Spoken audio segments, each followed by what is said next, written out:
வணக்கம். இந்த வீடியோவில் 2026ஆம் ஆண்டு ஏப்ரல் 4 மாத அரியர் அகவிலைப்படி உயர்வு, டிஏ அரசு ஊழியர்களுக்கு குட் நியூஸ் சார்ந்து தகவல்கள் கிடைத்திருக்கிறது. இது சார்ந்த முழு விவரத்தையும் பார்ப்போம். மத்திய அரசு ஊழியர்கள் மற்றும் ஓய்வூதியர்கள் நீண்ட நாட்களாக எதிர்பார்த்து காத்திருக்கும் அகவிலைப்படி டிஏ உயர்வு குறித்து முக்கிய தகவல்கள் வெளியாகியுள்ளது. தற்போது அனைவருடைய கவனம் நரேந்திர மோடி அரசுடைய மத்திய அமைச்சரவை கூட்டத்தின் மீது திரும்பியுள்ளது. இதற்கு முன்பாக மார்ச் 18 அல்லது மார்ச் 25 தேதியில் மத்திய அமைச்சரவை கூட்டம் நடைபெற இருப்பதாக தகவல்கள் வெளிவந்தது. அதன் அடிப்படையில் மார்ச் மாதம் 25ஆம் தேதி மத்திய அமைச்சரவை கூட்டம் நடைபெற்றது. இந்த கூட்டத்தில் டிஏ உயர்வுக்கு ஒப்புதல் வழங்கப்படலாம் என்று எதிர்பார்க்கப்பட்டது. ஆனால் அவ்வாறு எந்தவிதமான அறிவிப்பும் வெளியிடப்படவில்லை.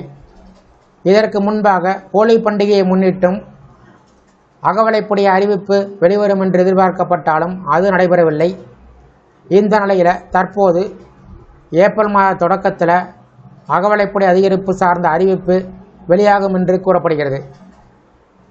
அகவிலைப்படி கணக்கீடு என்பது AICPIW தரவின் அடிப்படையில் செய்யப்படும்.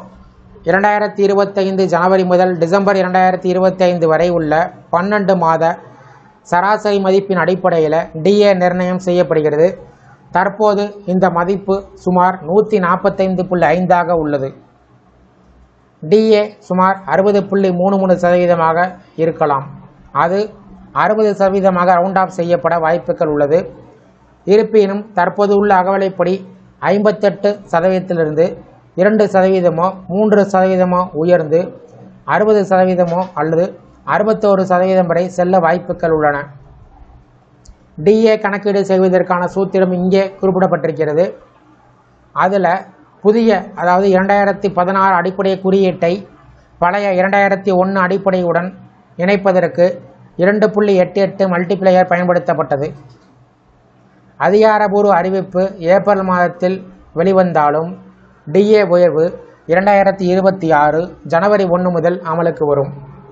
அதேபோல இந்த அறிவிப்புக்கு பின்பு ஜனவரி, பிப்ரவரி, மார்ச், ஏப்ரல் இந்த 4 மாதங்களுக்கான அரியர் தொகை ஒரே தடவையில் வழங்கப்படும்.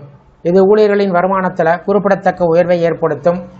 7வது ஊதிய குழு பரிந்துரைகள் 2025 டிசம்பரில் முடிவடைந்தது.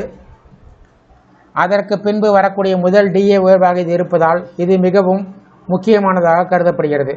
மேலும் 8வது ஊதிய குழு தொடர்பான விவாதங்கள் நடைபெற்று வருவதால் இந்த டிஏ உயர்வு எதிர்கால சம்பள கணக்கீட்டில் தாக்கத்தை செலுத்தும். மொத்தத்தில் மத்திய அரசு ஊழியர்களுக்கு டிஏ உயர்வு சார்ந்த அறிவிப்பு மிக விரைவில் வெளியாகும் சூழல் உருவாகி இருக்கிறது. ஆனால் இதுவரையில் மத்திய அரசிடமிருந்து அதிகாரப்பூர்வ அறிவிப்பு வெளிவரவில்லை. எனவே அடுத்த அமைச்சரவை கூட்டம் இந்த முக்கிய முடிவை தீர்மானிக்கும் என்று எதிர்பார்க்கப்படுகிறது. இந்த வீடியோ குறித்த உங்களுடைய கருத்துக்களை கமெண்ட் செக்ஷனில் கமெண்ட் பண்ணுங்கள். இந்த வீடியோ பிடிச்சிருந்தால் வீடியோக்கு லைக் பண்ணுங்கள். இந்த வீடியோவை அனைவருக்கும் ஷேர் பண்ணுங்கள். மற்றும் ஒரு பயனுள்ள வீடியோவில் சந்திப்போம். நன்றி.